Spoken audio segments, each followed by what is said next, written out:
was out doing a delivery one late night. It was probably the longest drive I have ever taken for a pizza delivery.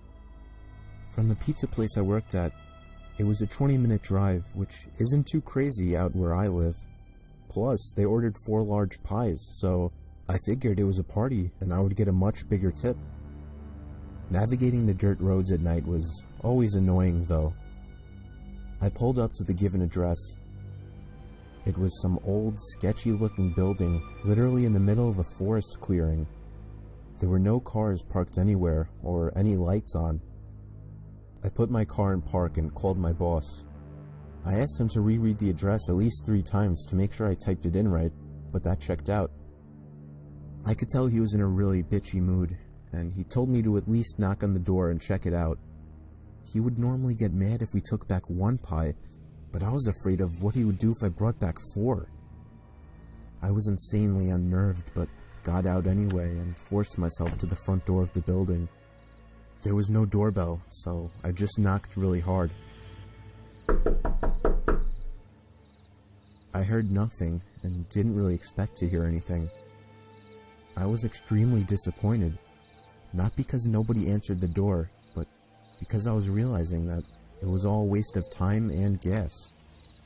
I knocked one more time out of desperation, and then began to hear some kind of rustling noises from inside of the building.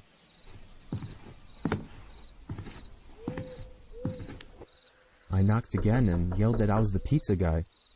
There was silence now. I felt a bit more uncomfortable now than before. But before I could turn around, I noticed something at the window. There was someone looking through the window. I couldn't tell if it was a man or a woman. All I noticed were their eyes. Their eyes were open wider than I knew possible, staring intently at me. I was disturbed enough by this and dropped the pizzas and ran back to my car.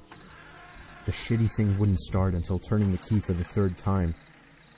I drove off the grass and back onto the dirt road, but I felt the car rocking about, shaking and bumping. Something was ahead. I didn't make it far from the building before I started hearing a sharp scraping sound coming from outside. There was so much resistance that I couldn't even drive. The car came to a stop. I got out of the car to check what the hell was wrong. A chill ran up my spine as I began to feel like my heart was constantly skipping beats. My tires had been slashed and had completely fallen off the rim. Not just the front though. All 4 tires were slashed. I realized somebody did this when I was knocking on the door to that building. Instead of running, I got back in the car and locked the doors. I was so close to that building, I could practically see it from where I was, if it weren't for the trees blocking the view. I dialed 911 and explained everything to the operator. She told me the cops would be over as soon as possible and that I need to stay hidden. I asked her if it was advisable to stay in the car or run, and she told me it would be best to stay in the car with the door locked. She asked me to stay on the line with her until the cops arrived. My whole body was shaking. In all directions, there was nothing but dark, seemingly endless forest. I knew it would take forever for the cops to get there. I was not comfortable with sitting in that car so close to whoever did this. The next part, though, is what utterly destroyed me. It still shakes me to this day, and I hope nobody ever has to experience this kind of fear. As I was scanning all the windows, making sure nobody was outside, I looked in the rearview mirror, and there was the same person I saw at that window. Eyes open wider than ever. I could see now that it was a woman, and I could ever so slightly see a smile begin to spread across her face. I opened my door and full-on sprinted into the woods, not caring how much noise I made.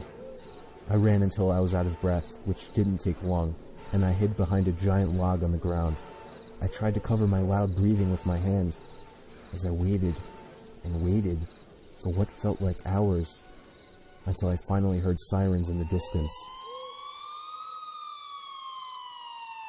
I gathered up all the stamina I had left to run all the way back in the direction of the dirt road. Eventually, the glowing red and blue lights came into view, and I had never felt better in my life. They were parked in front of my car, investigating with flashlights. I came out yelling at them like a lunatic to help me. I fell to the floor and started to gag, almost throwing up from running so much. They picked me up and began to question me, to which I explained everything to the best of my ability. One of the two cars drove over to the building, and the two officers began to search the building. They came back with nothing except for a couple of spiky objects. These objects were exactly the same as the ones used to slash my tires. The cops guessed that it was some kind of sick, demented couple, being that I saw the woman, but unfortunately they were never found, and that still kills me to this day. I obviously quit my job right after that and started working at a local grocery store. I know that I'll never forget seeing that woman at the back of my car.